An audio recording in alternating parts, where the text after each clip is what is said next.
Matapos ang mahigit 1 siglo mula nang makamit natin ang kalayaan, ano na ang nagawa natin sa kalayaang kanilang ipinaglaban?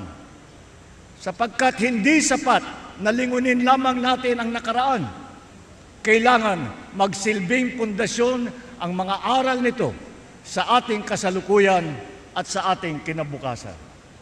Ang ating kasaysayan ay nagturo sa atin na sa pagkakaisa lamang makakamit ang kasarinlan.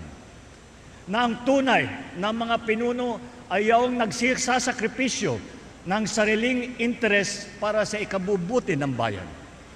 Na ang kalayaan ay dapat na inaalagaan.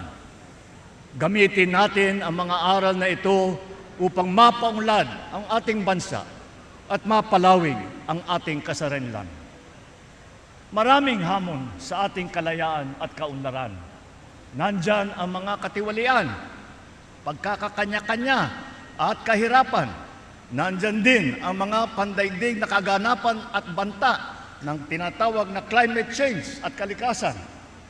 Ngunit sa kabila ng mga ito, nananatili ang aking paniniwala at pag-asa sa galing, sipag at kabutihan ng ating lahi, ng lahing Pilipino.